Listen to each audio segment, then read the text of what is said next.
RPM planning is a way to maximize the results of your life and maximize your sense of fulfillment and joy. It's both. In order to do that, we got to change what we focus on from the question of what do I have to do to what's my outcome? What do I want? What's most important to me? What's the result I'm committed to getting? That one change will change completely how you respond in your life, because it'll change you from focusing where everyone's demanding your attention or what you're afraid of or what might give you pleasure in the moment to what's most important to you. And those, by the way, are the three things that get our focus. If we don't discipline ourselves, what gets our focus? Something we're afraid of, something will give us pain. What's the second thing that gets our focus if we don't pay attention? Something will give us pleasure.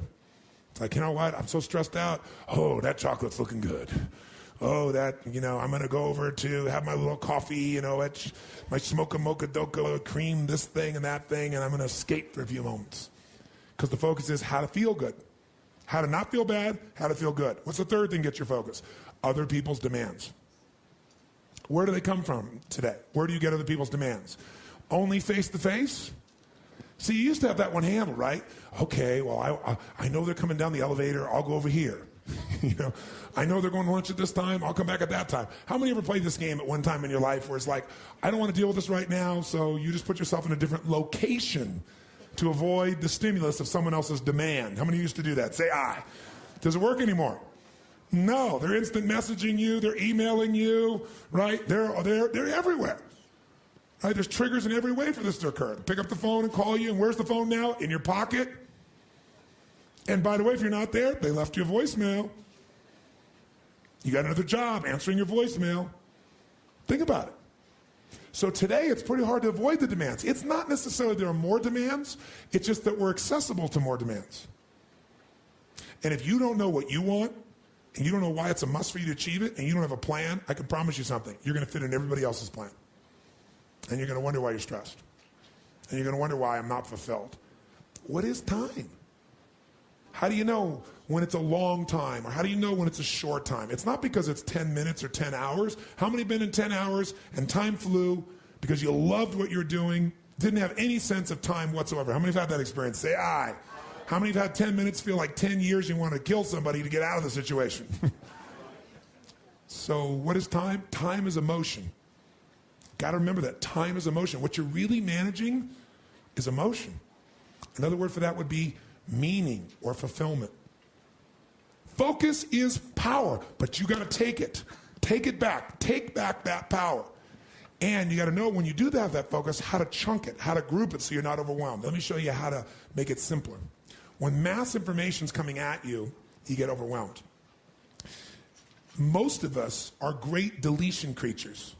We delete most of life. Right now, there are millions of things around you could be focusing on, thinking about, giving meanings to, making decisions about what to do. Millions. Right now, you could be focusing on the blood rushing through your left eardrum or the feeling of your skin against your body. But most of you delete that. You don't even think about clothing against your skin until I mention it, or your heartbeat. Most of the universe you've deleted because you go crazy if you try to think about it all. Because human beings have a limited amount they can focus on at one time. And most of your stress is because you're thinking about too many things at once. In fact, when people don't do things, it's not because they can't. It's not even because they don't want to. It's because of the way they are focusing on what I call chunking things.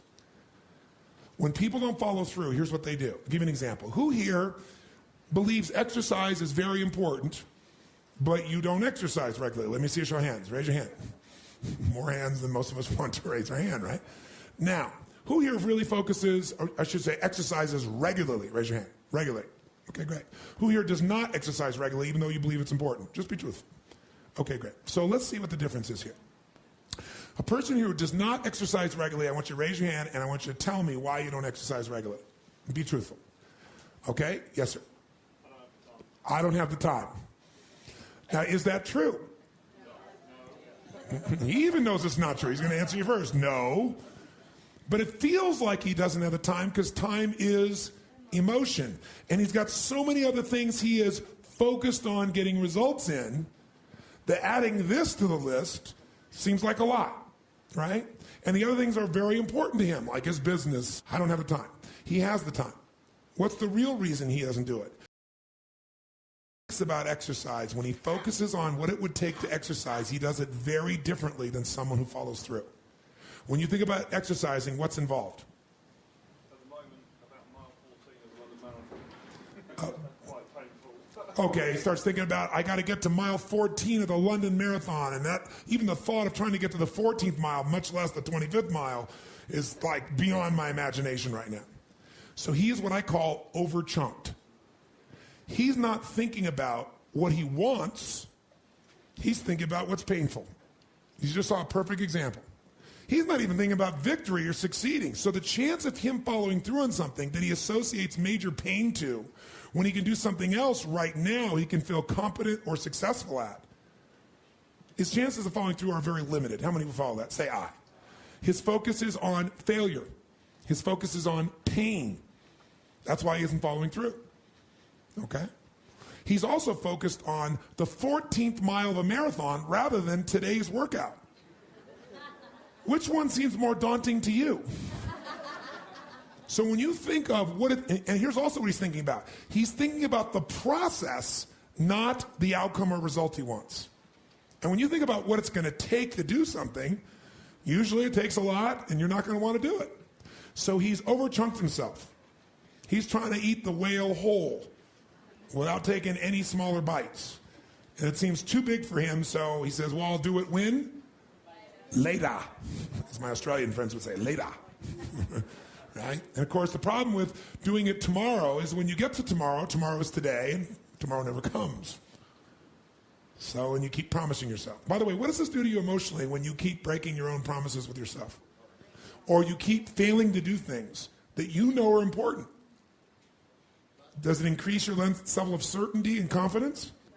No. What it does is it erodes it. And when you erode confidence in one area, believe it or not, it affects the other areas too. Do you believe me on that? Don't believe me. What about your own life experience? Maybe not one area, but it starts to be multiple areas. It sure does. Another reason why somebody doesn't exercise or do anything is because they don't just chunk it too big, they chunk it in too many details. I'll give you a perfect example. So I asked somebody one time, I said, okay, how important is exercise? Oh, exercise is extremely important. Really? Okay, good. And tell me, why don't you exercise regularly? Well, I just don't have time. Okay, everybody gives that answer. That sounds wonderful. So tell me, though, don't tell me about how much time you don't have. Tell me this. When you think about exercising, what do you think about? Which is a way of saying, what do you focus on? And so this woman says to me, well, my gosh, I mean, what do you mean, what do I think about? Well, let's say I said to you, you got to start exercising, and I'm going to put a gun to the head of your children, and I will do very horrible things and hurt them badly if you don't exercise. Could you do it? Oh yeah, I could do it. You know, if some mafia person came here and said, I'm going to kill your children if you don't exercise every day, how many think you could find a way to exercise every day, no matter what your time constraints may be?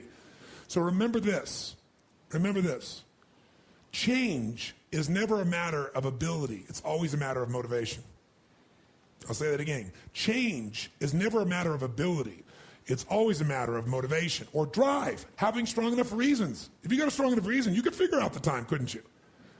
So the biggest part of life and time management is knowing what you want and having enough reason.